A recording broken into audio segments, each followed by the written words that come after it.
저는 14개월 딸아이를 둔 아기 엄마입니다. 겸 당일 육퇴 후에 소파에 누워있다가 겸 선포를 보고 바로 법조문을 확인하였습니다. 민주당이 다수당인데 금방 해제가 될 텐데, 대통령이 검사인데 그 사실을 모를 리 없을 텐데 도대체 이게 무슨 상황인가? 역시나 금세 국회 해제 의결이 있었고 계엄은 해제되었습니다. 담화문을 찬찬히 읽어보았습니다. 제가 임신과 출산과 육아를 하느라 몰랐던 민주당이 저지른 폐악을 일당 독재의 파쇼 행위를 확인하고 아이와 함께 하려고 비워둔 시간을 나누어 이 사건에 뛰어들게 되었습니다. 저는 계몽되었습니다. 저는 14개월 딸아이를 둔 아기 엄마입니다. 계엄 당일 육퇴 후에 소파에 누워있다가 계엄 선포를 보고 바로 법조문을 확인하였습니다. 민주당이 다수당인데 금방 해제가 될 텐데, 대통령이 검사인데 그 사실을 모를 리 없을 텐데 도대체 이게 무슨 상황인가? 역시나 금세 국회 해제 의결이 있었고 계엄은 해제되었습니다. 담화문을 찬찬히 읽어보았습니다.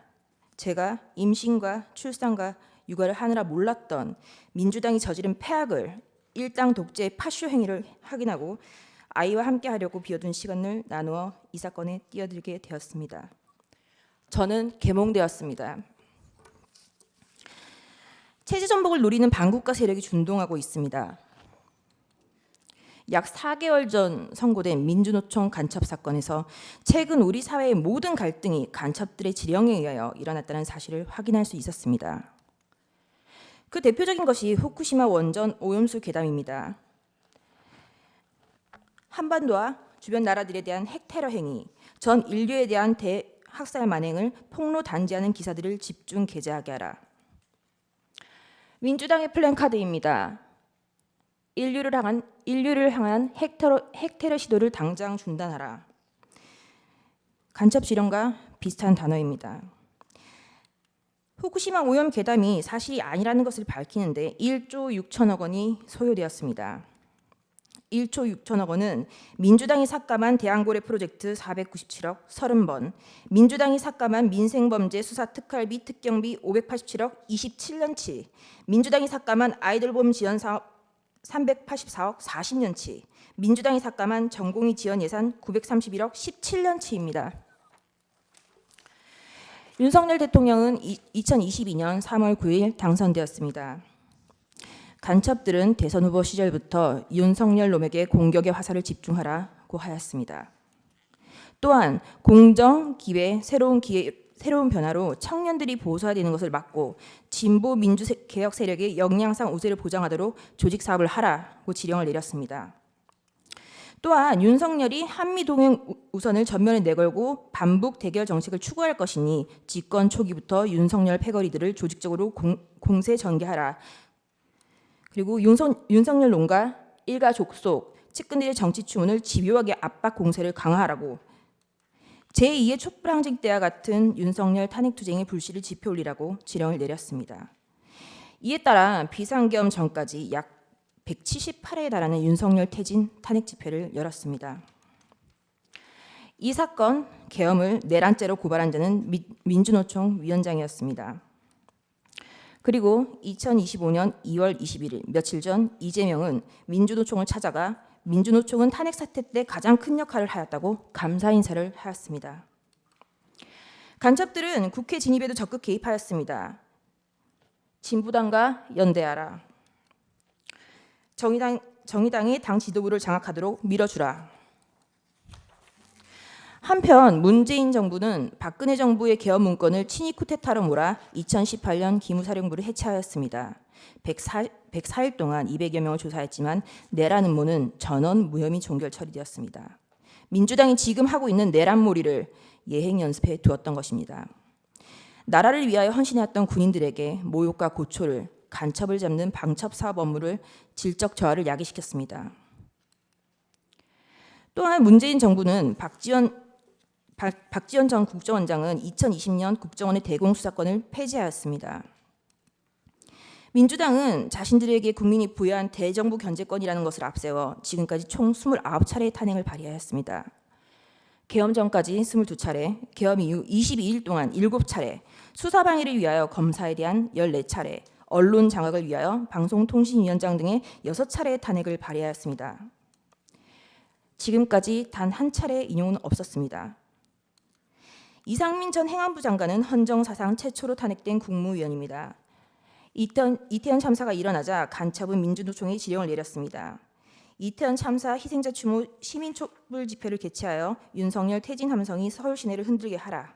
박근혜 년의 탄핵을 이끌어낸 2014년에 세월호 참사 진상규명 투쟁과 같은 정세 국면을 조성하라.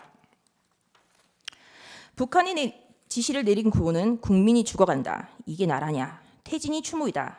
입니다. 그 구호는 실제 사용되었습니다. 화면에 보시다시피 퇴진이 추모다. 국민들이 죽어간다. 이게 나라냐. 라는 구호가 사용되었습니다. 이 구호를 사용한 단체는 촛불행동입니다. 촛불행동 상임대표 김민웅은 민주당 김민석의 친형입니다. 이것이 저희가 확인한 민주노총 간첩 판결문의 마지막 지령입니다.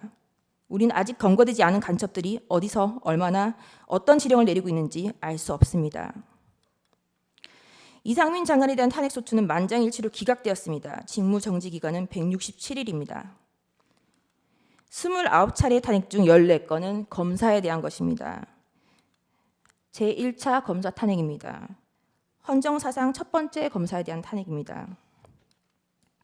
이날은 이재명의 백현동 대북 송금 의혹에 대한 영장 체포동의안 표결이 있었던 날이었습니다. 이날 민주당은 국무총리 한덕수에 대한 해임 건의안 그리고 검사 안동환에 대한 탄핵소추를 맞불로 상정하여 가결시켰습니다. 검사 안동환에 대한 탄핵은 기각되었고 직무정지된 기간은 251일입니다.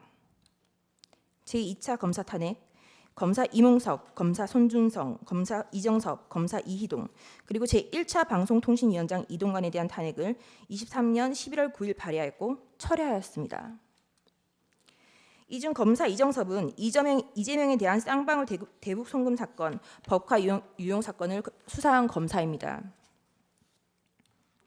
2023년 12월 28일 제3차 검사 탄핵, 검사 손준성, 검사 이정섭에 대하여 그리고 이동관 방송통신위원장에 대하여 탄핵소추를 다시 발의하였습니다.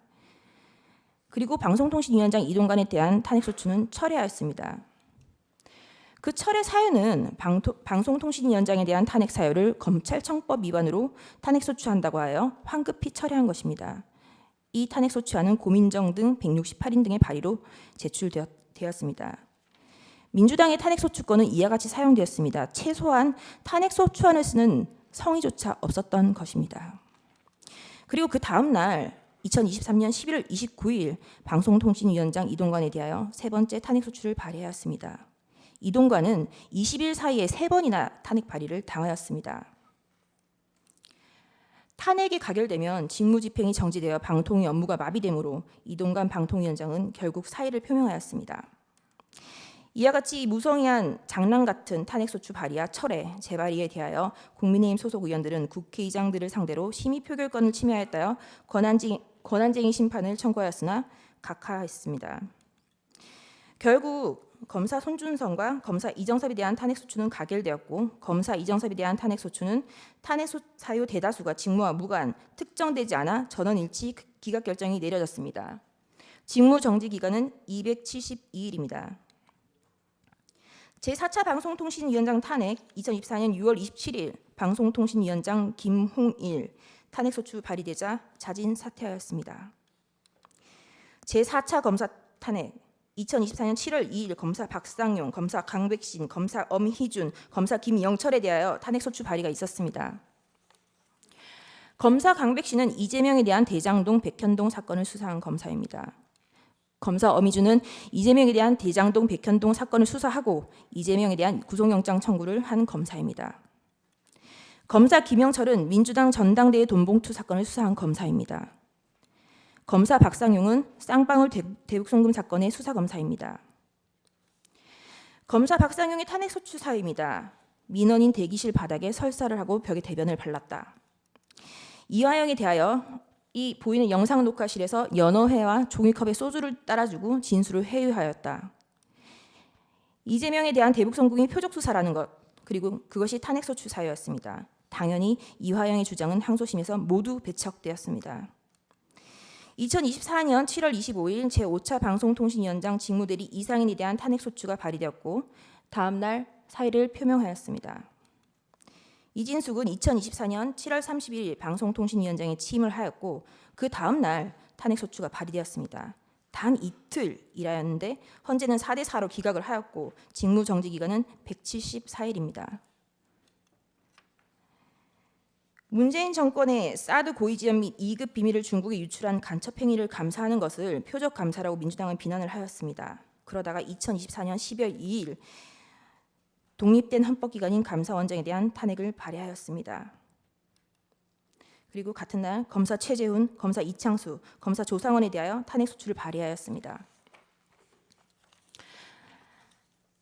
그리하여 하루 뒤 그 다음 날 대통령은 2024년 12월 3일 비상계엄을 선포하였습니다.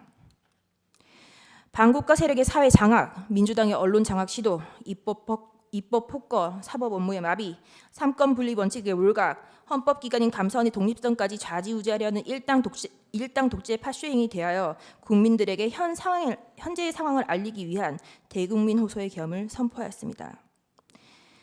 그럼에도 민주당은 멈추지 않았습니다. 결국 2024년 12월 5일 검사 최재훈, 이창수, 조상원에 대한 탄핵을 가결하였습니다. 그리고 감사원장 체제에 대해서도 탄핵을 가결하였습니다. 감사원장의 탄핵 사유는 구체적으로 특정되지조차 않았고 검사 3인에 대한 탄핵소추 사유도 모호하다고 지적을 받았습니다. 2024년 12월 4일 피청구인에 대하여 1차 탄핵을 발의하였고 그 사유 중 일부는 중국, 러시아를 적대시하고 일본 중심의 기이한 외교정책을 고집한다라는 것이었습니다. 2024년 12월 7일 4시간이 넘게 기다렸으나 정족수가 미달되었고 민주당은 계속하여 이상민 행안부 장관, 박성재 법무부 장관, 김영현 국방부 장관, 조지호 경찰청장에 대하여 탄핵소추를 발의, 결국 이상민 장관은 사임하였습니다. 대통령에 대한 탄핵이 쉬이 이루어질 것 같지 않자 한동훈에 대한 체포설, 정치인에 대한 체포설, 판사에 대한 체포설이 난무하기 시작하였습니다. 2024년 12월 12일 대통령에 대한 두 번째 탄핵소추가 발의되었습니다. 그리고 체포설만 가지고 부족하자 2024년 12월 13일 김어준이 한동훈에 대한 사살설을 터뜨렸습니다. 우리는 모두 이 뉴스가 이제는 가짜인 것을 압니다.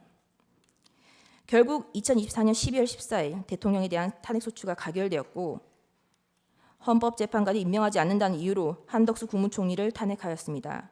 그리고 최상목 권한대대행에 대하여 각종 사유로 탄핵 카드를 꺼내고 있는 것을 국민 여러분들은 지켜보고 있을 것입니다.